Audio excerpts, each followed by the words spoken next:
How could a religious order devoted to serving the Pope be banished by the very church it swore to protect? The story of the Jesuits, the spiritual soldiers of the Society of Jesus, is a captivating tale that spans from their founding as guardians of the Catholic faith to their dramatic suppression in the 18th century. This journey, filled with political intrigue, courtly envy, and ideological clashes, reveals how knowledge and influence can become a threat to established powers. Join me on this exploration of the rise, power, and fall of an order that shaped the history of the world, and discover how its legacy endures against all odds. In a solitary cave in Manresa, Spain, a former Basque soldier, wounded and seeking redemption, spent countless hours in prayer and reflection. It was 1521, and that man, Ignatius of Loyola, was crafting the foundations of what would become the Spiritual Exercises, a text that would revolutionize Catholic spirituality. After years of pilgrimage and study, Ignatius gathered a group of companions in Paris with a bold vision to form a religious order that would serve the Pope with unwavering loyalty, spreading the faith to the farthest corners of the world. On September 27th, 1540, Pope Paul III approved the creation of the Society of Jesus through the bull Regimini Militantis Ecclesiae. Unlike traditional monastic orders, the Jesuits would not retreat to cloisters. Their mission was to engage with the world, establishing schools, universities, and missions, and becoming the vanguard of the Counter-Reformation against the rising tide of Protestantism. The Society of Jesus grew at an astonishing pace. Within a century, they had established over 800 educational institutions across Europe, Asia, Africa, and the Americas. From the prestigious Roman College, now the Gregorian University, to humble schools in the jungles of South America, the Jesuits educated elites and evangelized the marginalized.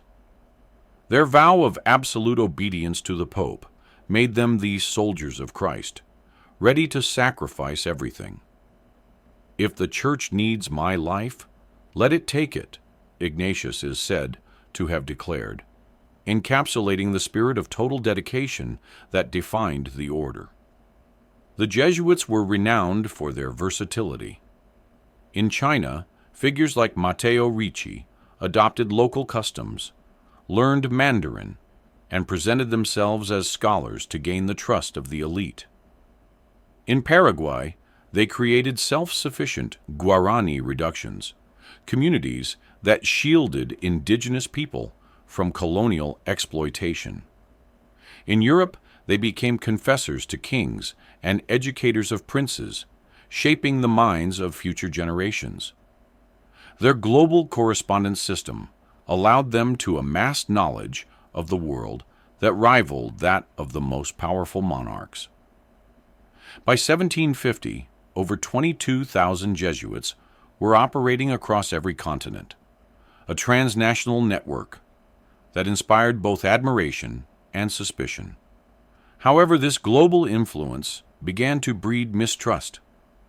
The Jesuits were a force difficult to control, loyal to the Pope above kings, economically independent through their missions and colleges, and wielding educational power that shaped the elite.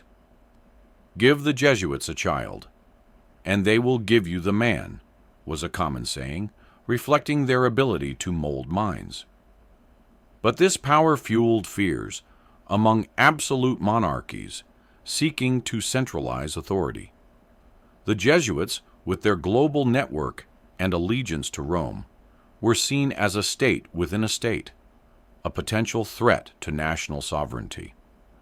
The first conflicts emerged in the jungles of South America. In 1750, the Treaty of Madrid, signed between Spain and Portugal, redrew colonial borders, handing over 7 Jesuit Guarani reductions to Portugal. These communities, where indigenous people lived, protected from colonial abuse, were ordered to be abandoned. The Guarani, desperate, resisted, sparking the Guarani War, 1754 to 1756.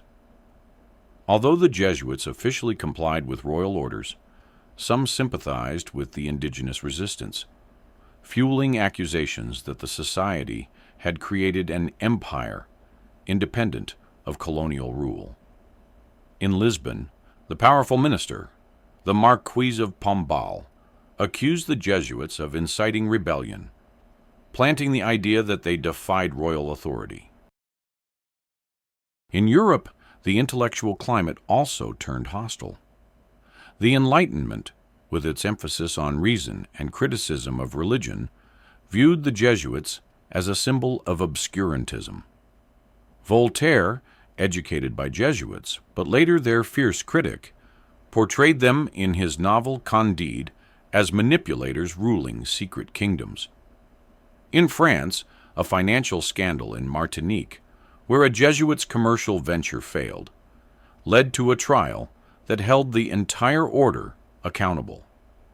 French courts, dominated by Jansenists opposed to the Jesuits, seized the opportunity to question their loyalty to the king. They educate our children, but whom do they serve? Critics asked. The initial blow against the Jesuits came in Portugal. In 1758, a failed assassination attempt on King Joseph I gave Pombal the perfect excuse to act. He accused the Jesuits of conspiring with opposing aristocratic families, such as the Tavera. In a trial riddled with irregularities, the Tavera were brutally executed, and in 1759, a royal decree declared the Jesuits traitors and enemies of the kingdom. Over 1,700 Jesuits were arrested, their properties confiscated, and many were deported in inhumane conditions to the Papal States. Pombal orchestrated a propaganda campaign, publishing texts that portrayed the society as a global threat. The Portuguese example inspired other Bourbon monarchies. In France, the Martinique scandal led the Paris Parliament to declare the Jesuit constitutions incompatible with French sovereignty. In 1764, Louis XV signed an edict dissolving the order, leaving 4,000 Jesuits homeless. Their colleges were secularized, and their libraries scattered. In Spain, the Esquilache riots of 1766, popular uprisings against government reforms, were falsely attributed to the Jesuits. In a secretive military operation in 1767, over 2,700 Jesuits were arrested and deported. The royal decree, signed by Charles III, cited reserved reasons to justify the expulsion. The climax came in 1773, when Pope Clement XIV, under pressure from the Bourbon monarchies, signed the brief Dominus Assi Redemptor, suppressing the Society of Jesus worldwide. The Superior General, Lorenzo Ricci, was imprisoned in the Castel Sant'Angelo, where he died in 1775, denying any conspiracy. There are no hidden treasures, only books and chalices, all confiscated, he stated during interrogations. The suppression left 23,000 Jesuits without status, their colleges closed, and their missions abandoned. Catholic education suffered a devastating blow, and states seized Jesuit assets. Yet the Society of Jesus did not vanish entirely. In Russia, Empress Catherine the Great, ignoring the papal brief, allowed the Jesuits to continue operating in Belarus. This refuge attracted ex-Jesuits from across Europe, keeping the order alive in secrecy. In the fledgling United States, Ex-Jesuits like John Carroll founded institutions like Georgetown College, preserving the Ignatian spirit.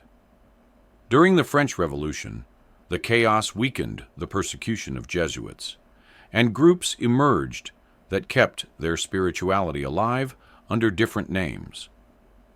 The Jesuit suppression bears historical parallels to that of the Knights Templar in the 14th century.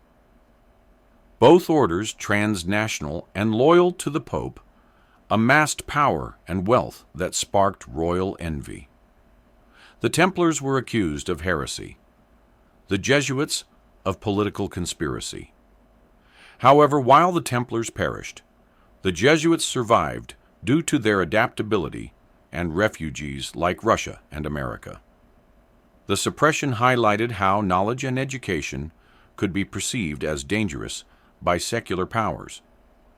On August 7, 1814, Pope Pius VII restored the Society of Jesus with the bull Solicitudo Omnium Ecclesiarum. The surviving Jesuits, many elderly and weathered by decades of exile, wept as they celebrated this rebirth.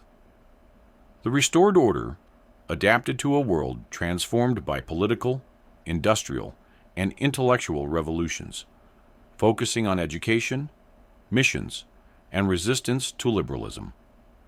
Between 1814 and 1850, they grew from 600 to 5,000 members, founding new institutions and expanding their influence.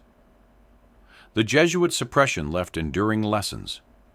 It showed the limits of state power against global institutions, the resilience of ideas sown through education, and the ability of organizations to rebound from adversity.